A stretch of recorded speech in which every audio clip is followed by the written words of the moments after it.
very important that you're able to draw these diagrams properly.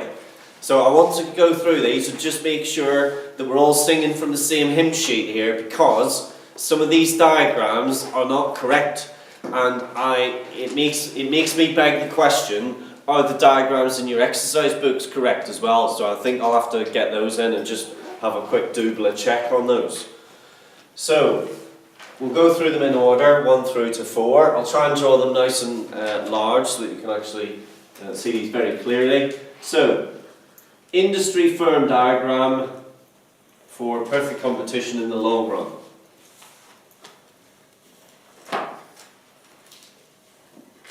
Now, what you cannot afford to do at A level is to get these curves mixed up. Demand and supply curves. Blimey, O'Reilly, somebody did. So, this is market demand. This is market supply. Not the other way around. I was very surprised to see that on an A-level student's piece of work. Right, so this is price, quantity. Okay, nothing complicated about that at all. So then we go across to the firm, and we know that the firm, Rebecca, in the long run, indeed in any run on perfect competition, the firm is a price taker. Maker taker, shaker maker, Oasis. They're a band from the 1990s. Taker, price takers. Some might say. You will find a brighter day. Right. So they take P star because they are price takers. And then we have our demand curve. In the perfect market, we assume that the firm can sell as many goods as it wants at the going price until infinity and beyond. So this just goes on and on and on, ad infinitum. So AR, which is of course, Serena, the which curve? Demand. The demand curve, okay. You say that so nonchalantly. Oh, how dare you ask me that question. P equals AR equals MR. So that's that. Then we do our ATC curve. Now, 1 or 2 of you are not drawing the ATC curve flat enough, which is a bit of a problem. Can you stop smoking, please? Which is a bit of a problem when it comes to the monopoly diagram. So you just got to be careful about that. So this is your ATC curve. And then the next thing that some of you have not done is, remember, this is the minimum point. You know from your studies of short-run cost curves that the MC goes through the minimum of ATC. So this goes through there. Boom. And Alex, that MC curve is also the cost curve. Well, of course it's the cost curve, because it's the marginal cost curve. But what's it also known as? Is it the marginal? Well, it can't be anything other than the marginal cost curve. Supply curve. Exactly. So that is the supply curve. And that's it. Now, you've got to be really careful to get these diagrams correct and accurate. So that's it. That is the accurate diagram for long run. Now, some of you who really knew your onions and who clearly had really prepped for this, you then went on to tell me about all the efficiencies, which is tip-top. So some of you said, oh yes, and price equals marginal cost, there, and price equals min ATC, there. So it's allocatively efficient, it's productively efficient, and both of those together is therefore economically or Vilfredo Pareto efficient. So that was above and beyond what I was expecting at this point, but nonetheless, good to see that sort of thing. Okay, so is that clear on that one? Radhika? Yeah. Excuse me? Yes. Thank you. Thank you. The year 12 hard lasses. Oh my days. Right. My days. Diagram 2. Perfect competition once again, so we can lay that in place, in situ, as it were, and we can then simply manipulate one curve on this side and one curve on this side. It's no more difficult than that. So, same thing applies as start point. Got price and output. Price taker at P star. AR. Serena, what's the AR curve also? Demand. Excellent. Demand equals MR. We put the cost curves that we've just rubbed out, we can put them in the same place. ATC. MC through the minimum points of ATC. Okay, now, in this instance, subnormal. Now the usual way of doing this, okay, because some of you have done this the opposite way around. The usual way of doing this is that we would be considering a reduction in market demand. That's your sort of standard way of going about it. Now some of you have shifted, not some but one, have shifted market supply right, which will give you the same effect, but then the next shift would have to be demand to the right. So, which is not what one or two of you did. So the usual way is we're shifting the demand curve, the market demand curve, to DM2 from DM1. So our new price is P2. The individual firm has to take P2, so bring that across, P2. So now we've got a new demand curve. And now we have to show whether or not they're making profit or loss. Now, yours, for example, Philip, yours, if you don't mind me saying so, you had that, but then just beneath this point, I also see on your diagram another little dashed line coming across. I'm just wondering why. Tell me why. I put the dash thing first, then I put the... Okay, well that's slightly confusing, because it makes it look as if you've got this particular point in the wrong place, or you're trying to identify cost in the wrong place. I did label it P2. That doesn't matter when you've got two dashed lines. You've got a solid line and a dashed line. You've got to make it clear.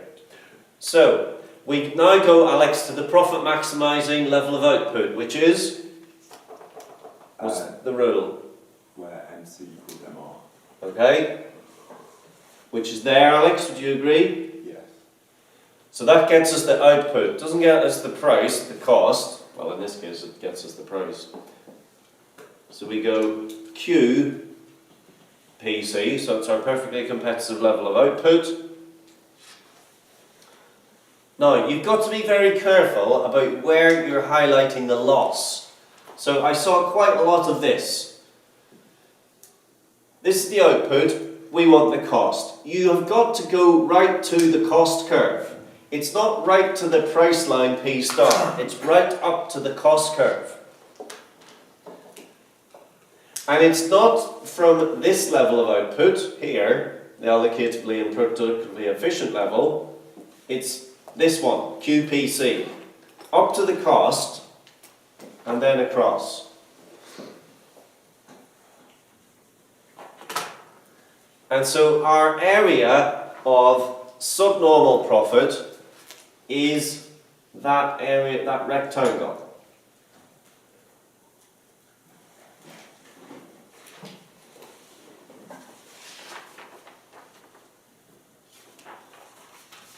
It's not, which is what I saw a lot of, it's not this, okay? It's not from there up to that price line and across. Because that doesn't take you up to the full costs. So you've got to be careful on that. And the other thing which it's not, which I saw as well, it does not It doesn't go from here. So you're not highlighting from this point, because that's not the level of output that we're operating at. Okay, now have you amended where appropriate? And then again, nice to see one or two of you going above and beyond. So in this one, price equals marginal cost. Boom, there. So it's allocatively efficient, but we're not at the minimum ATC, so price does not equal min ATC. Now I know I didn't specify to put that in, but I mean, in any exam going forward, you would always be expected to be comment. Efficiency is one of the key things you've got to talk about on market structures diagrams. So that's number 2. Is that okay, Nicole? Yes. Robert, is that okay?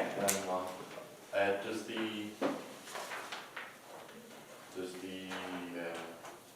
point where the second ARM meets the MC, does that have to be in line with the first point where the ARM meets MC? Does that have to be in line with min ATC or does it not? This point? Yeah. It should not be. Absolutely not. No. Because the whole point is, Robert, that you're not producing at the minimum point on ATC in this particular instance.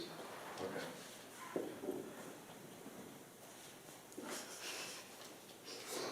So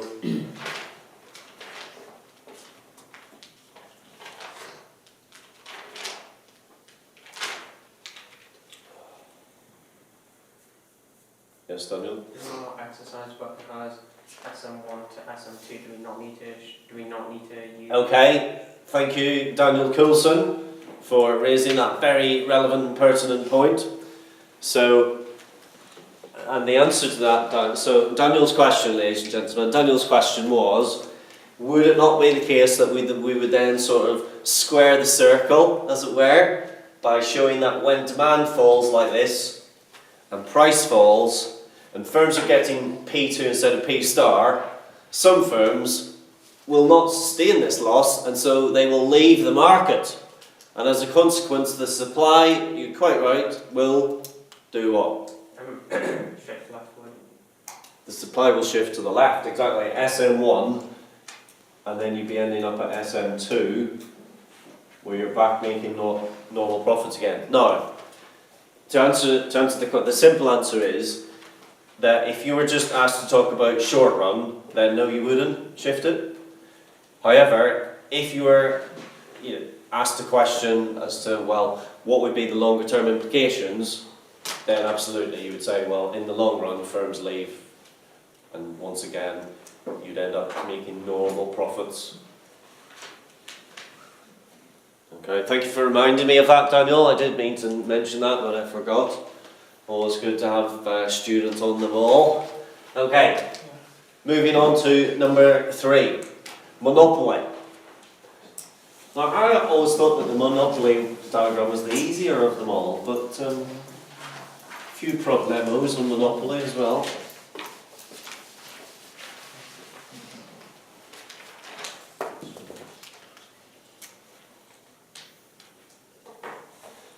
Now, the monopolist is said to be Max a price maker, shaker maker.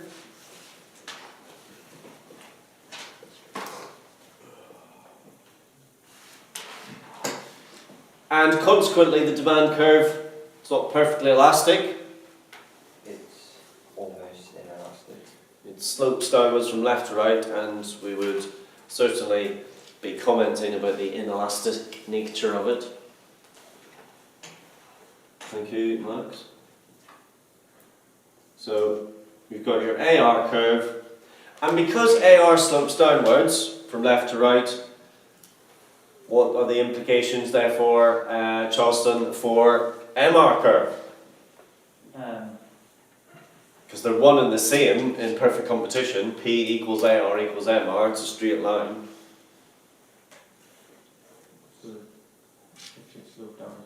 It slopes downwards as well, correct. But not only does it slope downwards, so do we write AR equals MR here? Better not. Why would you be guessing? Just the way you said it. Okay, but why would you be guessing? I'm not sure. You're not sure why you're guessing? Okay, right. Nicole? It should go inwards, so no. Okay, so it diverges from the demand curve. So you got your MR like so. Now, lots of you are talking about Trevor on this. Clever Trevor. Trevor in terms of P-Trev, i.e. the total revenue maximising point.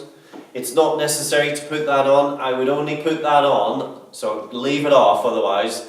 Just put the the revenue maximising price and output if you're asked to talk about other objectives, not only maximising profit. Thank you, Philip.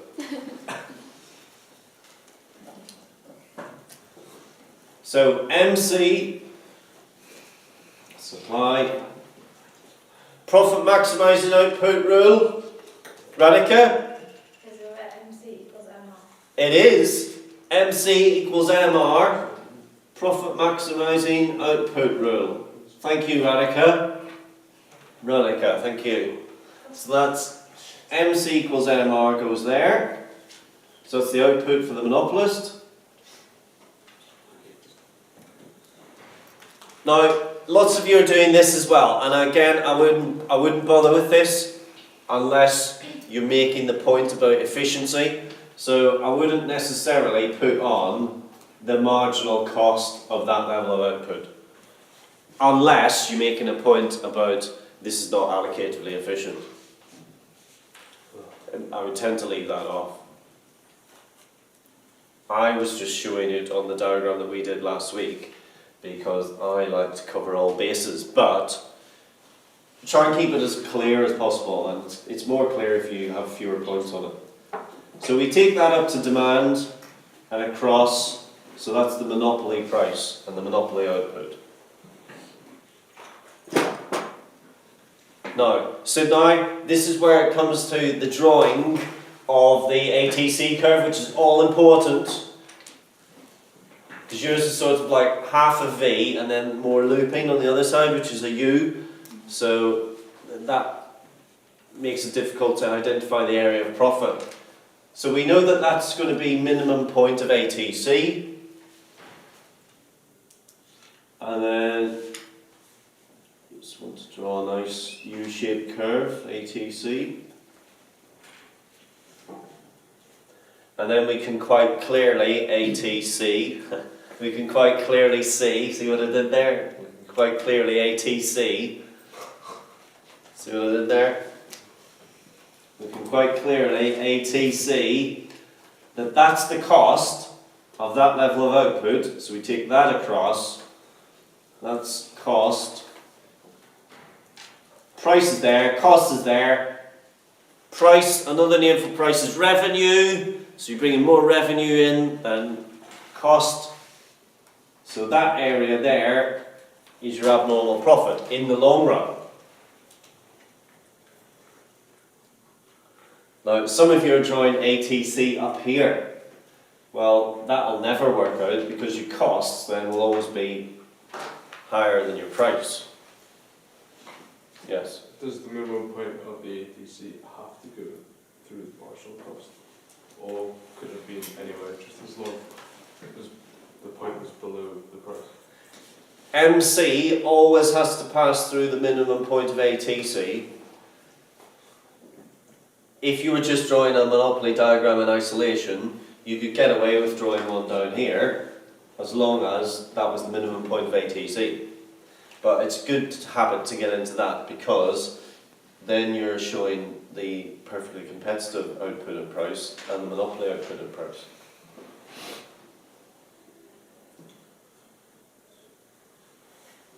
Okay, now, Robert, is that one efficient? No, Why not?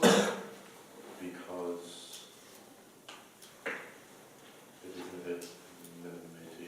It's certainly not at minimum ATC, that's minimum, we're there. So it's not minimum ATC, so we can say that. Price is not equal min ATC, so it's not productively efficient.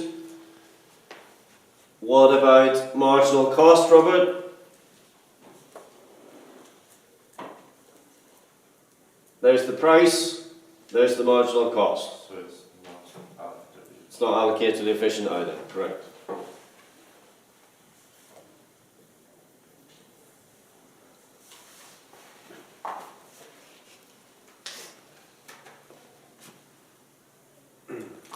It's not allocated efficient.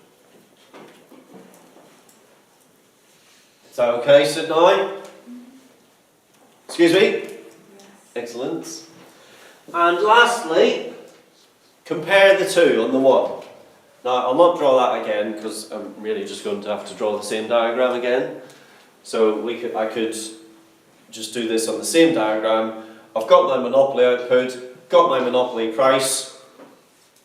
Alex, where do I go to get my perfectly competitive output and perfectly competitive price?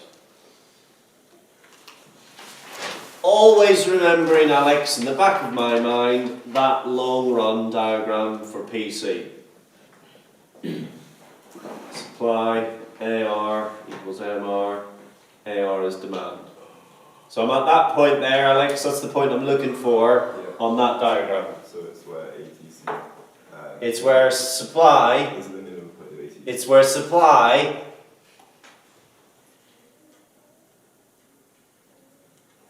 there's supply Yeah. and it's intersecting Demand. demand, Yeah. correct.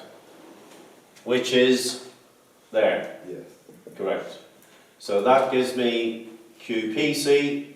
Is that not the minimum point of ATC? It is, but sometimes you don't even need to draw that ATC on it. You can just draw it without. And that's PPC. And that's it. So tomorrow I'm going to give you another few of these to do and see how we get on with those. See how we get on, thank you. See how you get on with those.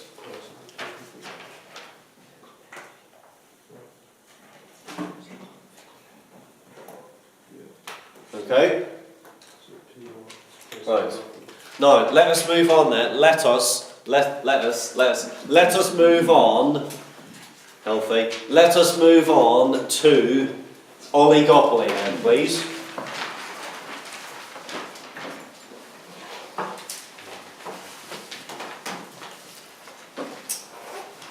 Now I believe that in my absence the other day, I was here but not here. Does it wear? Is that correct, Rebecca? Yeah, And in what respect was I here but not here? you were here in video form. I was here Video form. in video form, yes. I was here in video form, but not in body.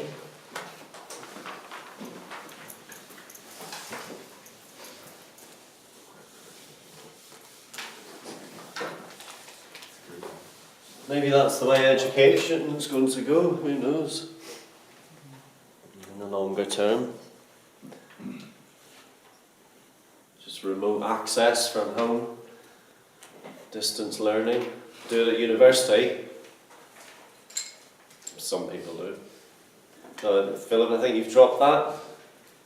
Don't want you losing that, please, thank you. What do we do it? Sorry? Yeah, well, it needs to go into your exercise book. That does. Stuck in. So we've got a paper trail when we come to do the next one. Okay. How many of these market structures have we done, Alex? Have we done perfect competition, Alex? Yes. Have we done monopoly? Yes. Have we done duopoly? I'm not sure. But We've talked about it. We haven't done diagrams per se for it. Have we done monopolistic competition? yes. Yes, I think we have. Have we done oligopoly? No. Well, we watched a video on it, but Okay, you watched the video on it. nearly as good as the real thing, but not quite. So today then we're going to get stuck into the oligopoly diagram and various bits and pieces of analysis. Yes? Isn't there one other one?